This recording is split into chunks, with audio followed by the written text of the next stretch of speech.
Rabbi Elia Fink, a prominent voice on contemporary issues facing Jews in the Orthodox world. A lawyer and former rabbi of the Pacific Jewish Center, now known as the Shul on the Beach in Venice, California. He was the writer of the blog Fink or Swim and addressed subjects like women's participation in tefillin wrapping, assimilation, discrimination, and how the world treats the LGBTQ community, often taking positions that were at odds with mainstream Orthodox Jewish thought. Rabbi Fink died in a car accident. Rabbi Moshe Hauer, Executive Vice President of the Orthodox Union since 2020, and Senior Rabbi of B'nai Jacob Shaarei Tzion congregation in Baltimore for 26 years. A true leader, a master teacher and communicator, the voice of Torah to the Orthodox community, the voice of orthodoxy to the world. A statement from the Orthodox Union stated that he personified what it means to be a Torah Jew and took nothing more seriously than his role of sharing the joy of Jewish life with our community and beyond. Rabbi Arthur Waskow, an influential leader of the Jewish Renewal Movement, sought to make worship more spirited, participatory, and egalitarian, and who called on followers to work actively for social justice, peace, and environmental preservation. Through more than 24 books he wrote and 2 organizations he helped found, he had a profound impact on the intellectual and political life of liberal Jewish congregations in the United States. Rabbi Neil Danzig, a longtime professor of rabbinics at the Jewish Theological Seminary in New York, a scholar in the study of medieval rabbinic literature, he contributed to the understanding of the halachic writings of the post-Talmudic Babylonian scholars, of which he was an authority, and the Cairo Geniza. Rabbi Moshe Kotlarsky helped establish scores of outposts around the world for the Chabad Lubavitch Hasidic movement and served as a global ambassador of sorts to aid its far-flung emissaries in accomplishing their mission of revitalizing Jewish life. Rabbi Eliezer Diamond taught at the Jewish Theological Seminary for more than 3 decades and left an indelible mark on generations of rabbis and Jewish scholars. A highly respected Talmud scholar, his writings on prayer, asceticism, and issues of environmental law and ethics influenced many in the wider Jewish world. Rabbi Alvin Cass, longest-serving New York Police Department chaplain, who was known for his 9/11 response. Besides counseling first responders and families of officers unaccounted for, he attended the funeral of every police officer who was killed that day, including 2 who were Jewish. One of his famous escapades occurred when he was called to negotiate with a Jewish man who had taken a woman hostage. He was able to trade 2 pastrami sandwiches for the man's 2 guns.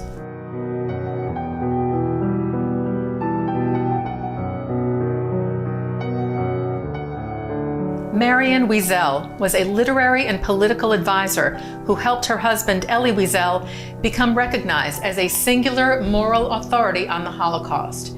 Marian shared her husband's cosmopolitan knowledge of European culture and fluency in several languages. She translated more than a dozen of his books, including Night. Agnes Vertes, born in Budapest, Hungary, she and her sister survived the Holocaust as hidden children. A gifted speaker and storyteller, she produced 3 award-winning documentaries about the Holocaust and spoke to thousands of students, sharing her experiences as a child survivor. She served as president of the Child Survivors of Connecticut. Martha Cohn, a nurse who went behind German enemy lines on behalf of French intelligence and helped undermine the German military toward the end of World War II. The French army awarded her the Croix de Guerre, and Germany awarded her their highest honor, the Cross of the Order of Merit. Helena Weinstock Weinrauch, known for taking up ballroom dancing at the age of 88. She was the subject of a 2015 documentary, Fascination, Helena's Story. She was known for wearing the same hand-knit blue sweater during the first Passover Seder for more than 75 years, a sweater that her friend, also a survivor, knitted her. Helena met her while recuperating in Sweden. Margot Friedlander, who became prominent in Germany after returning from decades of living in the United States, a trip which she swore she would never make, but it changed her life as she moved back permanently at the age of 89. She immediately became a celebrity and made thousands of appearances to tell her story. Last year, she landed on the cover of Vogue magazine and met President Joe Biden in Berlin, who told her she was a voice of conscience and healing. Rose Giron fled Poland for Shanghai before immigrating to the U.S. As a child, Rose learned to knit from an aunt, and in Shanghai she knit clothes for her baby daughter and was able to sell her work to an upscale Shanghai store, which provided needed income for her family. Eventually, the family settled in Queens, New York, where she became a knitting teacher. Soon, Rose set up 2 successful knitting shops. She was still knitting on her 110th birthday and is thought at her death at 113 to have been the oldest Holocaust survivor. Anna Ornstein, in her long career as a psychoanalyst, she focused on trauma and trying to heal children and adolescents. Despite the unspeakable horrors experienced in her youth, she embraced a school of psychotherapy that stresses empathy and seeing the world through others' eyes, and a belief that all people contain a spark of humanity. Donald Schachter, a Holocaust survivor who founded the Holocaust Survivors Foundation USA and established the Holocaust Memorial in Miami Beach. He lost 105 relatives during the Holocaust and spent his life pushing for restitution, Holocaust education, and against anti-Semitism. Marian Tursky, a Polish-born survivor of Auschwitz who helped found the Museum of the History of Polish Jews in Warsaw, Poland. A journalist and historian, he documented the past and present of Poland and its Jews. He proposed an 11th commandment: do not be indifferent. Agnes Kaletti, the greatest gymnast produced by Hungary. She turned to gymnastics after surviving World War II as a persecuted Jew. Competing in her 30s against far younger athletes, she won a total of 5 gold, 3 silver, and 2 bronze medals at the 1952 Olympics in Helsinki and the 1956 Games in Melbourne. She settled in Israel in 1957, played a major role in building its gymnastics programs, and received its highest honor for a civilian, the Israel Prize, in 2017. Ben Lesser, founder of the Zachor Holocaust Remembrance Foundation, dedicated to preserving the memory of the Holocaust and ensuring its lessons continue to inspire and educate future generations. He achieved notoriety around the world for his courageous testimony, tireless advocacy, and unwavering commitment to education and remembrance. Michael Smuss, the last known remaining fighter from the Warsaw Ghetto Uprising. He joined the Jewish resistance in the ghetto and helped the group obtain a thinning substance that was used to make Molotov cocktails. He became a painter after the war. Manfred Goldberg secretly celebrated his bar mitzvah in the Rigo ghetto, despite the harsh conditions and brutality they faced. He and his mother were liberated by the Allied forces while on a death march. He traveled with the Holocaust Educational Trust to give testimony and became one of the most celebrated survivors in the United Kingdom. Dita Kraus formed a secret library for the children of Auschwitz from a small collection of smuggled books. In 1949, she and her husband moved to Israel, were both taught at the Hadassim Youth Village. Her story inspired the best-selling 2012 novel, The Librarian of Auschwitz, by Spanish writer Antonio Iturbe, and her own memoir, A Delayed Life, was published in 2020. Selma van der Peer, Dutch resistance fighter who survived the Ravensbrück concentration camp. Van der Peer joined the Dutch resistance unit and carried documents and messages across the country under a non-Jewish alias. After the war, she worked for BBC Netherlands and married the Belgian journalist Hugo van der Peer. In 2020, she published a memoir, My Name is Selma, that brought attention to Jewish efforts to undermine the Nazis. Ruth Posner, actress and dancer who escaped the Warsaw Ghetto. She escaped to the UK, where she was a founding member of the London Contemporary Dance Company and worked for the Royal Shakespeare Company. And even in her 80s, as a response to the rising levels of anti-Semitism in the UK, she decided to speak about her experiences during the Holocaust. Yehuda Idek Friedman joined a secret effort that sought revenge against the Nazis during the war. He and his family were in the Jewish ghetto in Krakow. After the war, he moved to Israel and joined Nakam, Hebrew for revenge, a secret parliamentary group. Judith Altman, born in Jasina, Czechoslovakia, survived in several concentration and labor camps, including Auschwitz, and a death march. In one of the labor camps, she broke her wrist and would have been executed, but an SS woman liked her and told the German authorities that she needed her to translate for her because Judy spoke 6 languages. Judy was sick with typhus, near death, when the camp was liberated, and chose to go to Sweden, where it took her a year to recuperate. Eventually, she immigrated to the United States. Over the years, telling her story, providing Holocaust education to more than 100,000 people, and in 2019, did a 2-part interview with Mark Golub on L'chaim.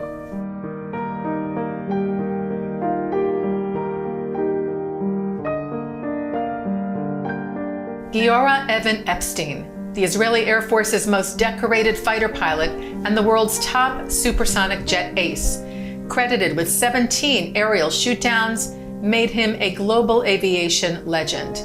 He was nicknamed Hawkeye. Esther Waxman became a beacon of strength, sharing her journey of faith and endurance with worldwide audiences after her son, Nachshon, was kidnapped and killed by Hamas terrorists in 1994.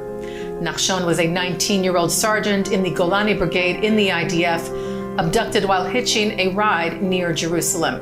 In 2014, Esther was interviewed by Mark Golub on L'chaim. Yaakov Kershin, known for his cartoons Dry Bones, which was internationally syndicated and published in the Jerusalem Post for 50 years, after which it moved to JNS. The name referred to the biblical vision on the Valley of Dry Bones, and its main character, Schuldig, is Yiddish for guilty or blame. Kershin received several awards and was considered a national treasure of the Jewish people. Steph Wertheimer, billionaire industrialist and one of the richest people in Israel. He started the Issachar Metalworking Company in 1952 and sold it to Warren Buffett for $7 billion. He was known for building industrial parks and encouraging economic development in disadvantaged communities. He served in the British Royal Air Force during World War II and then joined the Palmach. He was awarded the Israel Prize for his contributions to the state.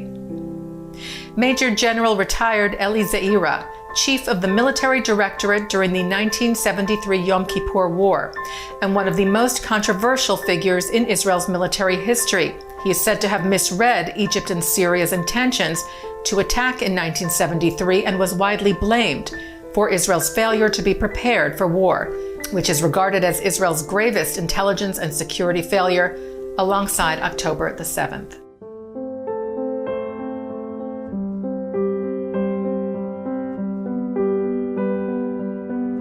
Nita Lowey, a Democrat from New York who served in the U.S. House of Representatives for 32 years. A Middle East peace advocate, she was the first woman to head the House Appropriations Committee. S. Daniel Abraham, an American billionaire who made his fortune on his diet company Slim Fast Foods.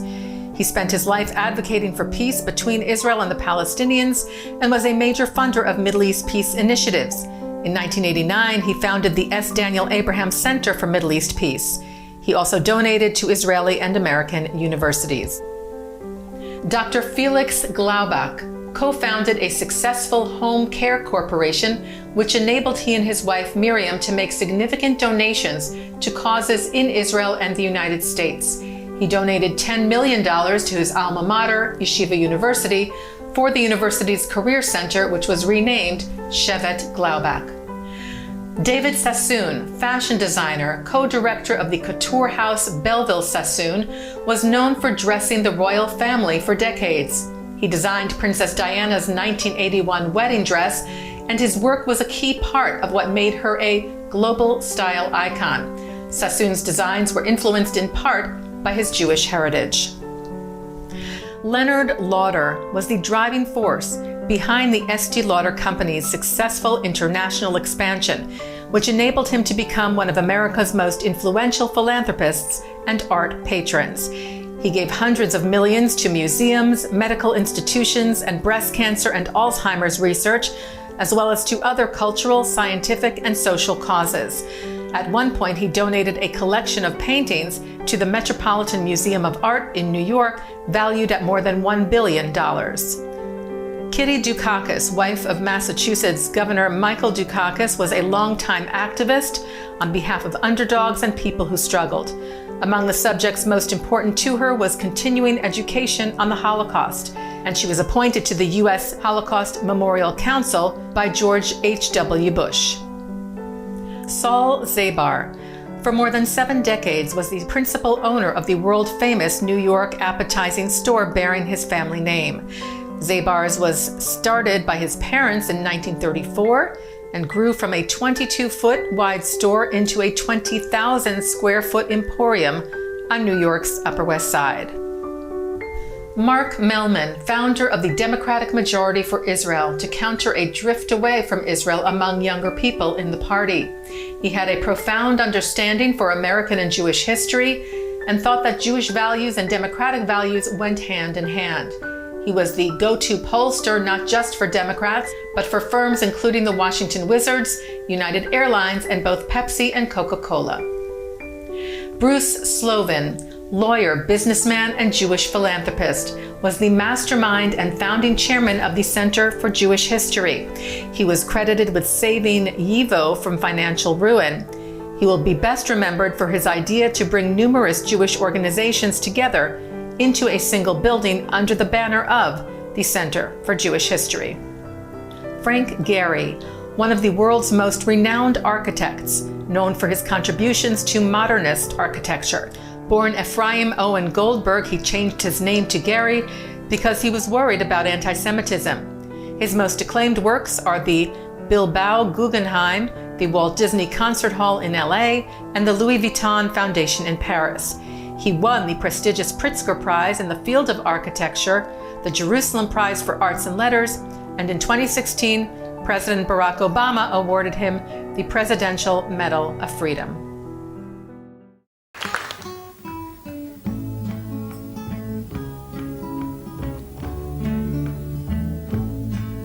Peter Yarrow, an American singer, songwriter, and political activist who gained fame as a member of the 1960s folk trio Peter, Paul, and Mary. He wrote or co-wrote some of the trio's hits, including Puff the Magic Dragon, If I Had a Hammer, and The Great Mandala. In August of 2017, Peter performed Blowin' in the Wind with Dara Golub here on JBS. How many times can a man turn his head and pretend that he just doesn't see? The answer, my friend, is blowing in the wind. The answer is blowing in the wind. Marcel Ophuls, French-Jewish director of the 4-hour film The Sorrow and the Pity, that explored in tireless detail and in ways previously unknown the extent to which Vichy France was willing to collaborate with the Nazis. He won an Oscar for his film Hotel Terminus, The Life and Times of Klaus Barbie, a biography of the Nazi war criminal. Jules Feiffer, a Pulitzer Prize-winning cartoonist and writer whose prolific output ranged from a long-running comic strip to plays, screenplays, and children's books. In 1956, his comic strip Feiffer debuted in The Village Voice, a fitting venue for Feiffer's feisty liberal sensibilities and for a skewering satire of a gallery of New York archetypes. Tony Roberts had an acclaimed Broadway career in musicals and comedies with 2 Tony nominations. Moviegoers knew him mostly as the self-assured, easygoing friend of Woody Allen's Insecure Heroes. Tony Roberts co-starred in Annie Hall, which won the Oscar for Best Picture. Max Frankel, Pulitzer Prize-winning correspondent for the New York Times, and later becoming its executive editor. He began writing for the Times at the age of 19 as a Columbia University campus correspondent and remained with the paper for the next 48 years. Charles Strauss, a Broadway composer whose hits like Annie and Bye Bye Birdie earned him 3 Tony Awards, a Grammy, and an Emmy. He had more than a dozen Broadway shows to his credit, and his music has been recorded by Frank Sinatra, Barbra Streisand, Duke Ellington, and Jay-Z. He wrote scores for films and for television and wrote the music for the opening theme of All in the Family. Susan Brown Miller, feminist author, journalist, and activist, whose book, Against Our Will, Men, Women, and Rape, helped define the modern view of rape, debunking it as an act of passion and reframing it as a crime of power and violence. The book was rated by the New York Public Library as one of the 100 most important books of the 20th century. Harris Yulin, a character actor who for more than 6 decades portrayed characters whom critics described as unsympathetic, menacing, glowering, and corrupt, both on stage and on screen. He won the Lucille Lortel Award for his direction of Horton Foote's The Trip to Bountiful, and nominations for a Primetime Emmy Award and Drama Desk Award. Richard Greenberg, whose more than 30 plays were produced on Broadway and off. Many of them dealt with the manners and mores of New York's upper middle class. He won a Tony for his play, Take Me Out, about a gay baseball player. Susan Stamberg, in 1972, was first to host a new broadcasting venture called National Public Radio. But board members had a concern she sounded too Jewish, but went on the air anyway, co-hosting All Things Considered, and became a defining personality for NPR. Jerry Adler, who did not begin his acting career until he was in his 60s, his first role in Woody Allen's Manhattan Murder Mystery. He acted also in The Good Wife, Northern Exposure, Mad About You, and Transparent. His most famous Jewish role was Herman Hesh Rabkin in The Sopranos, a retired music producer with ties to the Italian mafia.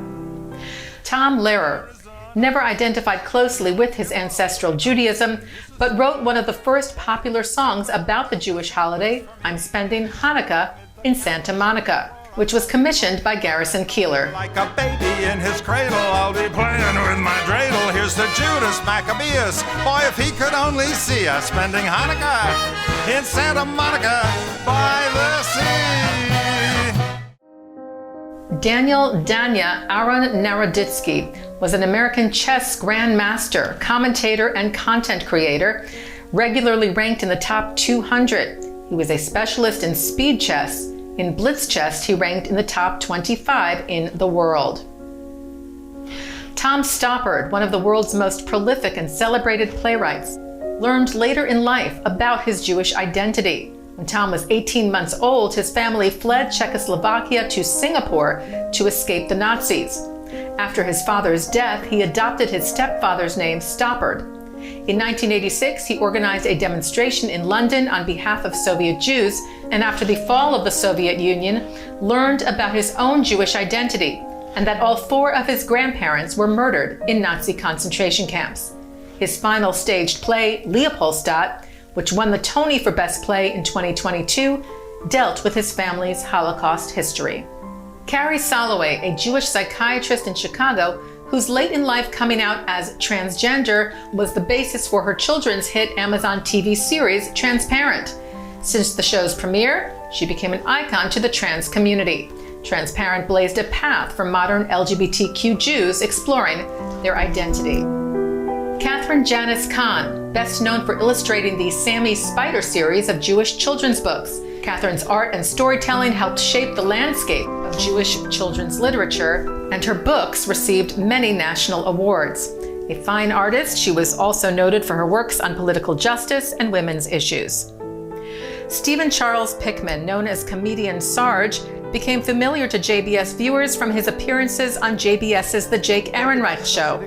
Sarge was a film, TV, and stage entertainer who performed worldwide to adoring audiences.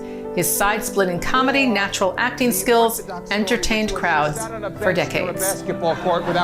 Norman Podhoretz, veteran journalist and intellectual, the editor of Commentary magazine for 35 years, who charted a path from Jewish liberal to pro-Israel neoconservative. His vast work includes 145 articles and 2 decades of newspaper columns in the New York Post and the Washington Post. Podhoretz argued against the Soviet Union and advocated for an interventionist U.S. foreign policy in support of promoting democracy abroad, causing him to support foreign wars that many liberals opposed. Israel was a focus for him, believing that it was essential for both Jewish safety and U.S. interests. The final of his dozen books attempted to explain why most U.S. Jews are liberals and why they should not be. Rob Reiner, iconic director, actor, and liberal activist, well known for such classic films as The Princess Bride, When Harry Met Sally, A Few Good Men, and more. I'll have what she's having. He gained fame as Michael Stipic, or Meathead, on All in the Family.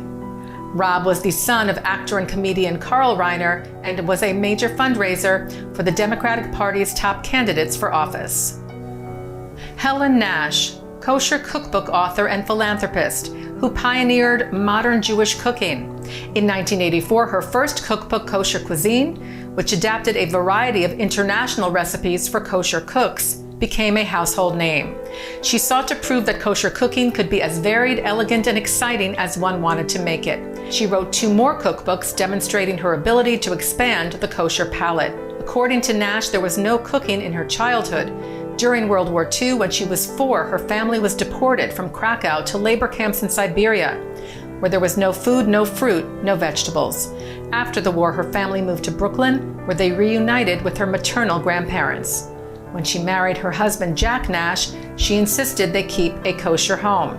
She said, "Keeping kosher is more to me than just a sensible way to live and to eat healthfully. The ancient Jewish dietary laws helped to organize my life around family, Friday nights, and holidays." Gloria Kaylie, a devoted philanthropist and lifelong supporter of the Jewish people and of JBS, believing deeply in the power of Jewish media to inform, inspire, and connect communities.